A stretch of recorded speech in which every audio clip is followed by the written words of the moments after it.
Now we're going to bring in Vittoria Katanski, and she's with executive director at Hatch Detroit. And we've had her on the show before. We've covered Hatch Detroit before, but let's just start off with assuming, Vittoria, that nobody knows what Hatch Detroit is. So this is your chance to explain it. Sure. So we're a nonprofit that works with small businesses and entrepreneurs to bring new business and new energy to Detroit on the neighborhood front for small businesses in the cities and neighborhoods. Okay. And so we're now in the semifinal round, and it seems like the dates are getting pushed back a little bit. I just, this morning, in fact, received the latest update to that you're still having folks vote until July 7th, I believe. So we And did push good. everything back just a little bit, and the reasoning for that was just to give some time for people to get themselves, together with what was going on with everything in the world, and also just to take some time to get their campaign up and running. And so we had, instead of announcing on Friday, we determined to announce today. Okay. And so you've announced the five semifinalists, right? We have five different people that are moving forward that we're really excited about. Normally we have four, and this year the vote between, again, just like in 2019, between the last two was so close, we just thought, margin of error, we have to keep it fair. And we have a great group of people. Our semifinalists this year, the whole 10 were just phenomenal. It was a different year for sure. Campaigning had to be a little bit different given the pandemic and some still concerns with in-person events and things like that, but they handled it like pros. And I'm really excited to work with all 10 of them this year. All right. So why don't you name the five semifinalists? And I know I have it on my PR list, but you probably have it as well, right? Yeah. So we have Confeterie, which is a Romanian bakery that is looking to open. Gajiza Dumplings, which is a wonderful dumpling shop that is looking to go in on the east side of Detroit. We have a tea house called Lily and Elise, a restaurant called Little Liberia, and our final finalist is Detroit Farm and Garden, or I'm sorry, Detroit Farm and Cider. And they're looking to add a retail component to their location in the northwest side of the city. And I think all five of them, I can't wait till they all open. Yeah, sounds good. Certainly, Detroit could use some more restaurants, that's for sure. Absolutely. Now, the next big date, I guess, is July 21st, right? That's when you have the quote hatch off, unquote. Correct. So July 21st from right now they're working on still getting some attention and getting their vote moving forward. And then they're going to also be preparing for an event where they're going to pitch their idea and answer questions in a group of four judges that will make a determination on which will be the winner of the $100,000 prize. Then the other four that do not get the $100,000 prize, what do they get? So I work with all of our businesses since this started in 2011.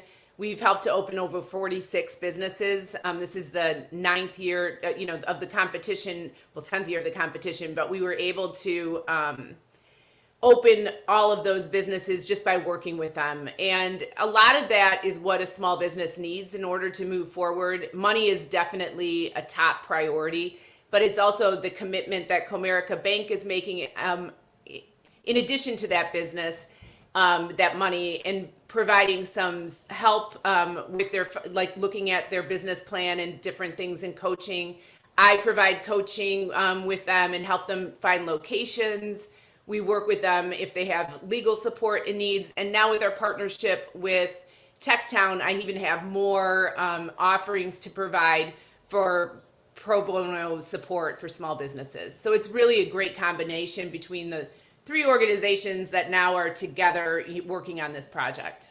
Yeah, why don't you dig more into that TechTown aspect? I'm real familiar with TechTown, been covering them since they started 20 years ago, but let's talk a little about that.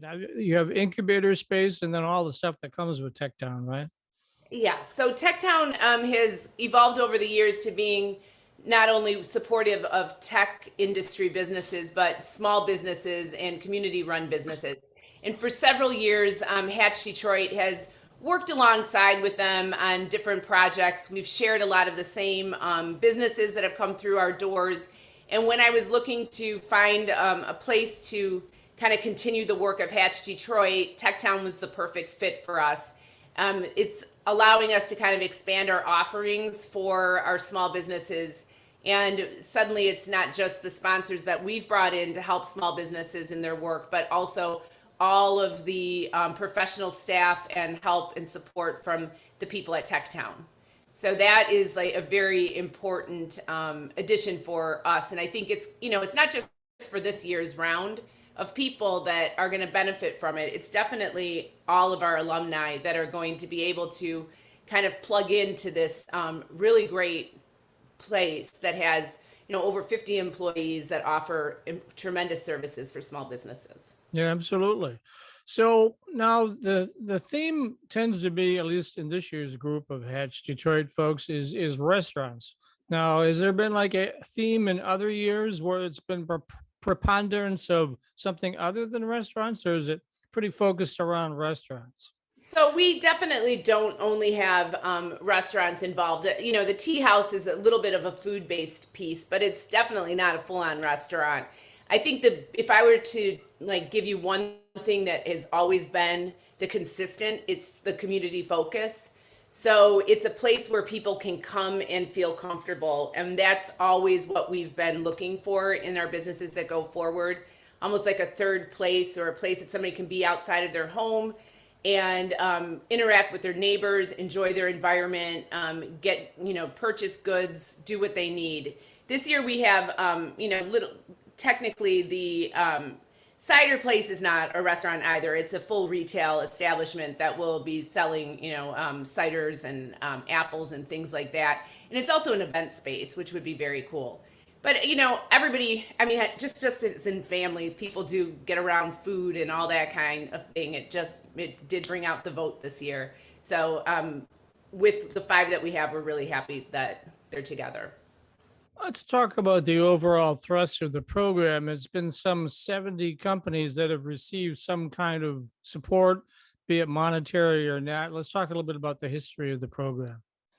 So what we really focus on are the people that come through our doors for this portion of it, which is our contest. And through that process, we read hundreds of business plans and business ideas to determine the 10 that we bring forward to the public. That whole process in and of itself is incredibly intense. And we also provide feedback to those people. If they make appointments with us, we will provide feedback with them, not only about what they did with their submission, but with the addition of TechTown, they're meeting with them one-on-one to help them move forward in the opening of the business. That's before even these 10 come through the door.